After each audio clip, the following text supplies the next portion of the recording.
बिस्मिल्लाहिर्रहमानिर्रहीम। अस्सलाम वालेकुम। हिंदुओं में एक गिरोह है जो कि अपने आप को हुसैनी ब्राह्मण कहलवाता है। ये होते हिंदू हैं, ब्राह्मण हैं, लेकिन खुद को कहते हुसैनी ब्राह्मण है। हुसैनी ब्राह्मण में कई बड़े बड़े नाम गुजरे हैं और कई बड़े बड़े भारतीय फनकार भी ऐसे हैं जो खुद को इमाम हुसैन अलैहिस्सलाम का पैरोकार कहते हैं। उन्होंने इस्लाम तो कबूल नहीं किया होता, मुसलमान नहीं होते वो, लेकिन इमाम हुसैन के पैरोकार खुद को कहलवाते हैं। ये लोग कौन हैं? ये अकीदा ये लोग आखिर क्यों रखते हैं? और भारत में वो कौन कौन से बड़े मारूफ नाम हैं जो कि खुद को हुसैनी ब्राह्मण कहलवाते हैं? आज की वीडियो में हुसैनी ब्राह्मण से मुतालिक मुकम्मल तफसीलात तारीख की रोशनी में आप तक पहुंचाएंगे। आप देख रहे हैं ट्रू इन्फो नेटवर्क और मैं हूं आमना गुल। नाज़रीन कराम, एक मारूफ तारीखदान और अफसाना निगार है इंतजार हुसैन। वो अपने एक कॉलम ब्राह्मण्स इन करबला में लिखते हैं कि वो पहले हुसैनी ब्राह्मण को सिर्फ हिंदू अफसाना ही समझते थे।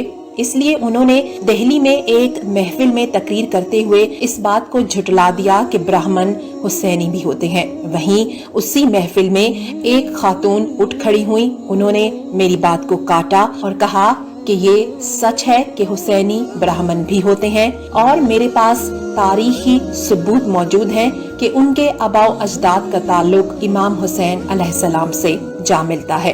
वो खातून खुद भी एक हुसैनी ब्राह्मण थी और उनका नाम था प्रोफेसर नोनिका दत्त। इसके बाद इंतजार हुसैन साहब लिखते हैं कि वो खातून मुझे अपने साथ हिंदुओं की एक बहुत ही पुरानी लाइब्रेरी ले गईं, जहां उन्होंने बेशुमार पुरानी कुतुब मेरे सामने लाके रख दी। उन किताबों में एक किस्सा दर्ज था।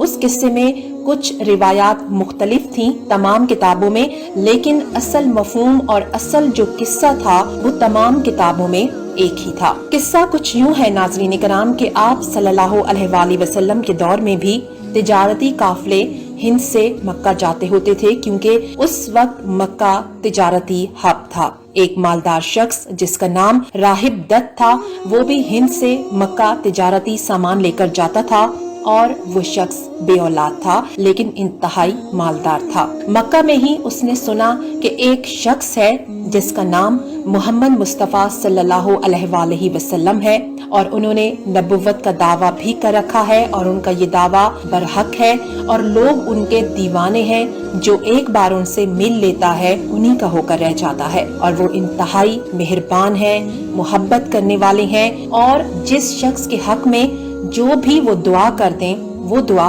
पूरी हो जाती है। ये तमाम बातें सुन के राहिब दत्त के दिल में भी शिद्दत से ये शौक पैदा हुआ कि मैं भी उस अजीम शख्स की ज़ियारत करूं और उनसे औलाद के लिए दुआ कराऊं। पहले राहिब दत्त आप सल्लल्लाहु अलैहि वसल्लम से मिलने मस्जिद नबवी पहुंचा, लेकिन आप उस वक्त वहाँ पे मौजूद नहीं थे। फिर वो हजूर पाक सल्लल्लाहु अलैहि वसल्लम से मिलने आपके घर पहुंचा तो उसे घर के बाहर इमाम हुसैन अलैहिस्सलाम मिले।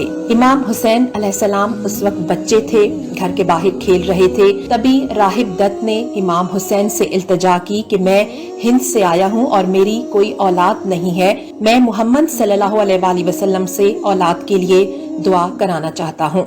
तो हजरत इमाम हुसैन अलैहिस्सलाम ने कहा कि क्यों नहीं, आप मेरे साथ आएं, मैं आपको अपने नाना जान के पास लेके चलता हूँ। इमाम हुसैन अलैहिस्सलाम ने राहिब दत्त को राह दिखाई। जब दरवाजे पे पहुँचे तो इजाजत मिलने के बाद राहिब दत्त को हजूर पाक सल्लल्लाहु अलैहि वसल्लम से मुलाकात का शर्फ हासिल हुआ। आप सल्लल्लाहु अलैहि वसल्लम ने राहिब दत्त के हक में दुआ की। फिर कुछ ही अरसे बाद उस हिंदू के यहाँ एक लड़के की वलादत हुई, फिर दूसरे की, फिर तीसरे और यूं अल्लाह अज़्ज़ व जल ने उसे 7 लड़कों से नवाजा बातुफैल मोहम्मद मुस्तफा सल्लल्लाहु अलैहि वसल्लम के सदके। वक्त गुजरता गया, राहिब दत्त के बच्चे जवान हो गए।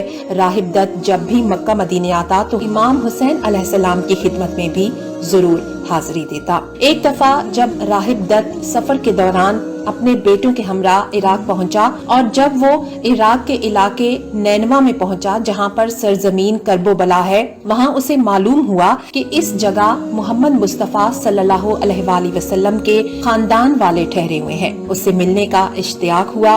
मजीद पूछगछ करने के बाद उसे सारे का सारा मामला समझ में आ गया। तब ये फौरन इमाम हुसैन अलैहिस्सलाम की खिदमत में अपने 7 बेटों के साथ हाजिर हुआ और करबला के मैदान में अपने बेटों समेत आप पे कुर्बान हो गया। कुछ रिवायात में आता है कि राहिब दत्त के 7 बेटे करबला में मारे गए, लेकिन राहिब दत्त कैदी बना लिया गया था और जब कैद से रिहाई मिली तो ये वापस हिंद आया और सियालकोट के करीब एक गांव है वतन वीरान, वहाँ पर ये खानदान फिर बसा और ये दत्त खानदान कहलवाया। तकसीम हिंद के बाद ये खानदान भारत चला गया और ये लोग मुख्तलिफ शहरों में फैल गए। सुनील दत्त जो के अदाकार संजय दत्त के वालिद हैं, ये भी खुद को हुसैनी बरहमन कहलवाते हैं। सुनील दत्त की जो वाइफ है नरगिस, उनके वालिद भी पहले दत्त खानदान से थे और खुद को हुसैनी बरहमन कहलवाते थे, बाद में वो मुसलमान हो गए। कई बड़े बड़े मारूफ सहाफी हैं भारतीय जो के खुद को हुसैनी बरहमन कहलवाते हैं। अजय देवगन जो के एक मारूफ फिल्मी अदाकार हैं, वो भी खुद को हुसैनी बरहमन कहलवाते हैं। हुसैनी बरहमन मुहर्रम के दिनों में इमाम हुसैन अलैहिस्सलाम की शहादत का जिक्र भी करते हैं। अपने अपने अकायद के मुताबिक गरीबों में बड़े पैमाने पे खाना भी तकसीम करते हैं। मुहर्रम के दिनों में ये लोग महाफिल भी मुनक्किद करते हैं जिनमें इमाम हुसैन अलैहिस्सलाम की शहादत का जिक्र किया जाता है। वीडियो अगर आपको अच्छी लगे तो इसे अपने दोस्तों के साथ शेयर कीजिएगा और अगर आप चाहें तो मजीद वीडियोस के लिए हमारे चैनल को सब्सक्राइब कीजिएगा।